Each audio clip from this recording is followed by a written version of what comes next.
Catéchisme de l'Église catholique, la vie dans le Christ, la vocation de l'homme, la vie dans l'esprit. Article 6, la conscience morale. Suite. 4. Le jugement erroné. L'être humain doit toujours obéir au jugement certain de sa conscience. S'il agissait délibérément contre ce dernier, il se condamnerait lui-même. Mais il arrive que la conscience morale soit dans l'ignorance et porte des jugements erronés sur des actes à poser ou déjà commis. Cette ignorance peut souvent être imputée à la responsabilité personnelle. Il en va ainsi lorsque l'homme se soucie peu de rechercher le vrai et le bien, et lorsque l'habitude du péché rend peu à peu la conscience presque aveugle. En ces cas, la personne est coupable du mal qu'elle commet. L'ignorance du Christ et de son évangile, les mauvais exemples donnés par autrui, la servitude des passions, la prétention à une autonomie mal entendue de la conscience, le refus de l'autorité de l'Église et de son enseignement, le manque de conversion et de charité peuvent être à l'origine des déviations du jugement dans la conduite morale. Si, au contraire, l'ignorance est invincible ou le jugement erroné sans responsabilité du sujet moral, le mal commis par la personne ne peut lui être imputé. Il n'en demeure pas moins un mal, une privation, un désordre. Il faut donc travailler à corriger la conscience morale de ses erreurs.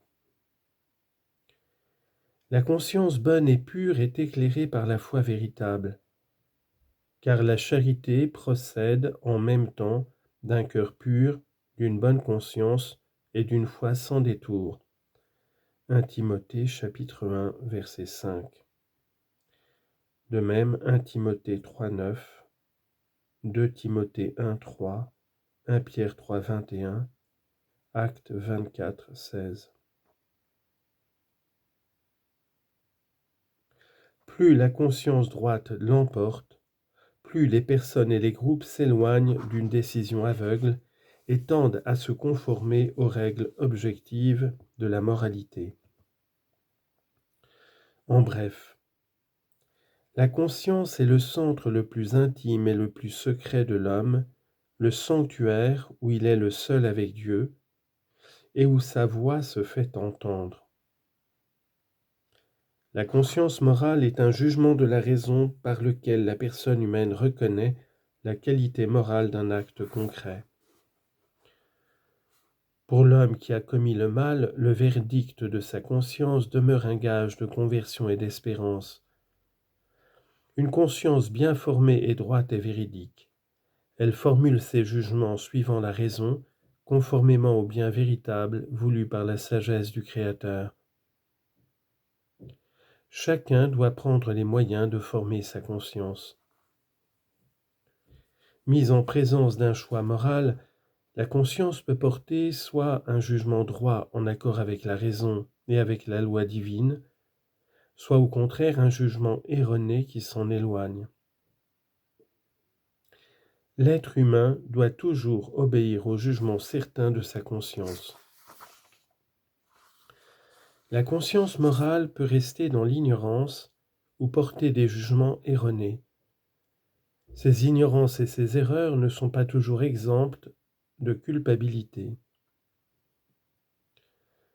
La parole de Dieu est une lumière sur nos pas. Il nous faut l'assimiler dans la foi et dans la prière et la mettre en pratique.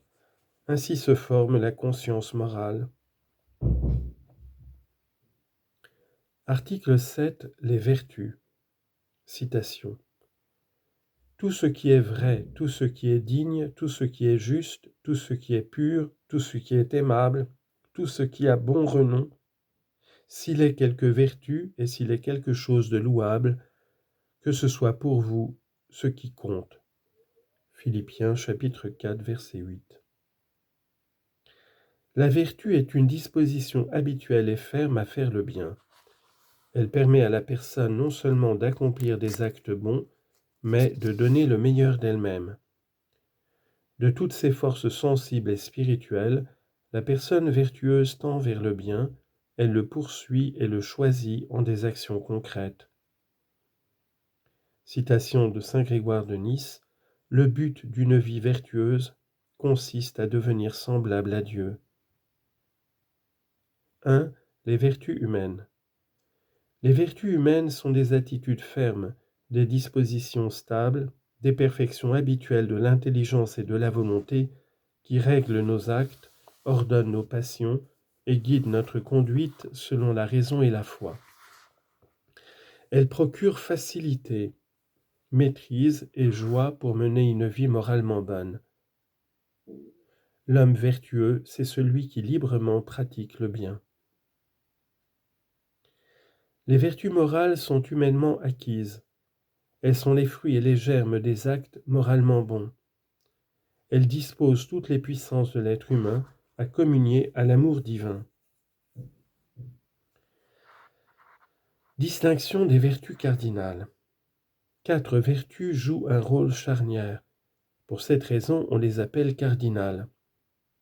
Toutes les autres se regroupent autour d'elles. Ce sont la prudence, la justice, la force et la tempérance. Aime-t-on la rectitude? Les vertus sont les fruits de ses travaux, car elles enseignent tempérance et prudence, justice et courage. Sagesse 8, verset 7. Sous d'autres noms, ces vertus sont louées dans de nombreux passages de l'Écriture. La prudence est la vertu qui dispose la raison pratique à discerner en toutes circonstances notre véritable bien et à choisir les justes moyens de l'accomplir. L'homme avisé surveille ses pas. Proverbe 14, verset 15. Soyez sages et sobres en vue de la prière. 1 Pierre 4, verset 7. La prudence est la droite règle de l'action, écrit saint Thomas après Aristote. Elle ne se confond ni avec la timidité ou la peur, ni avec la duplicité ou la dissimulation. Elle est auriga virtutum, elle conduit les autres vertus en leur indiquant règles et mesures. C'est la prudence qui guide immédiatement le jugement de conscience. L'homme prudent décide et ordonne sa conduite suivant ce jugement.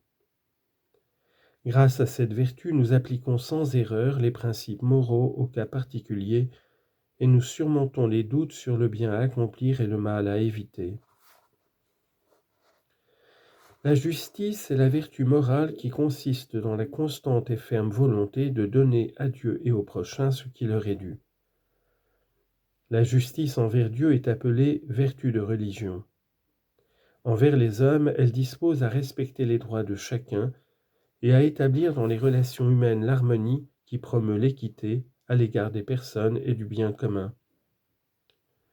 L'homme juste, souvent évoqué dans les livres saints, se distingue par la droiture habituelle de ses pensées et la rectitude de sa conduite envers le prochain. Citation. « Tu n'auras ni faveur pour le petit, ni complaisance pour le grand, c'est avec justice que tu jugeras ton prochain. » Lévitique 19, verset 15. Et encore, « Maître, accordez à vos esclaves le juste et l'équitable, sachant que vous aussi, vous avez un maître au ciel. » Colossiens 4, verset 1. La force est la vertu morale qui assure dans les difficultés la fermeté et la constance dans la poursuite du bien. Elle affermit la résolution de résister aux tentations et de surmonter les obstacles dans la vie morale. La vertu de force rend capable de vaincre la peur, même de la mort, d'affronter l'épreuve et les persécutions. Elle dispose à aller jusqu'au renoncement et au sacrifice de sa vie pour défendre une juste cause. Citation. « Ma force et mon chant, c'est le Seigneur. » Psaume 118, verset 14. Et encore, « Dans le monde, vous aurez de l'affliction, mais courage, moi, j'ai vaincu le monde. » Jean 16, verset 33. La tempérance est la vertu morale qui modère l'attrait des plaisirs et procure l'équilibre dans l'usage des biens créés. Elle assure la maîtrise de la volonté sur les instincts et maintient les désirs dans les limites de l'honnêteté.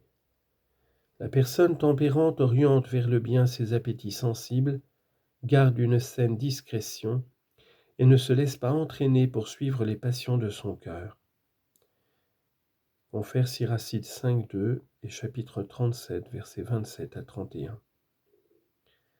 La tempérance est souvent louée dans l'Ancien Testament. Citation: « Ne te laisse pas aller à tes convoitises, réprime tes appétits. » Siracide 18.30. Dans le Nouveau Testament, elle est appelée modération ou sobriété. Nous devons vivre avec modération, justice et piété dans le monde présent. Tite, chapitre 2, verset 12. Citation de saint Augustin. « Bien vivre n'est autre chose qu'aimer Dieu de tout son cœur, de toute son âme et de tout son agir. On lui conserve un amour entier par la tempérance que nul malheur ne peut ébranler, ce qui relève de la force, qui n'obéit qu'à lui seul, et ceci est la justice, qui veille pour discerner toutes choses de peur de se laisser surprendre par la ruse et le mensonge, et ceci est la prudence. » Fin de citation.